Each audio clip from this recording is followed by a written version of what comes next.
আওয়ামী লীগ এখনও পেশিশক্তির রাজনীতিতে বিশ্বাস করে, এমনটাই মন্তব্য করেছেন বিএনপির স্থায়ী কমিটির সদস্য আমির খসরু মাহমুদ চৌধুরী।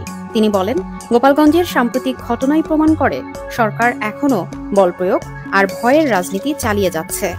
বৃহস্পতিবার 17 জুলাই ঢাকা রিপোর্টার্স ইউনিটিতে এক আলোচনা সভায় বক্তব্য রাখেন বিএনপির এই কেন্দ্রীয় নেতা।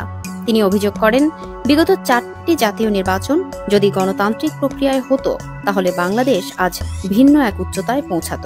জনগণের সম্মতি ছাড়াই শেখ হাসিনা দীর্ঘদিন ক্ষমতায়, আর এই কারণেই নিজেকে তিনি আজ এক দানবে পরিণত করেছেন।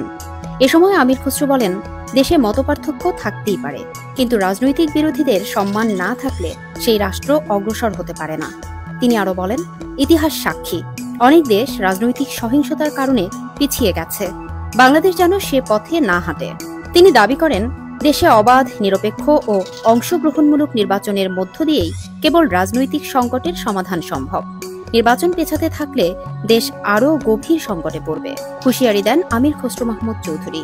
অন্যদিকে রাজনৈতিক বিশ্লেষকদের মতে এই বক্তব্য নতুন কিছু না হলেও একেবারে কেন্দ্রে দাঁড়িয়ে সরকারের প্রতি এক কঠোর বার্তা, বিশেষ করে যখন আন্তর্জাতিক মহলে বাংলাদেশের নির্বাচন ব্যবস্থা নিয়ে প্রশ্ন উঠছে, তখন এমন বক্তব্যে রাজনৈতিক উত্তাপ আরও বাড়তে পারে।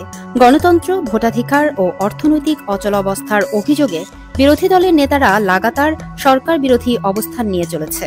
তবে সরকার বলছে, আইনশৃঙ্খলা পরিস্থিতি বজায় রাখা এবং সহিংসতা প্রতিরোধে তারা কঠোর অবস্থানে থাকবে। বাংলাদেশের রাজনীতিতে তাই আপাতত সমঝোতার কোনো ইঙ্গিত দেখা যাচ্ছে না, বরং সংঘাতের রেখাই যেন গভীরতর হচ্ছে।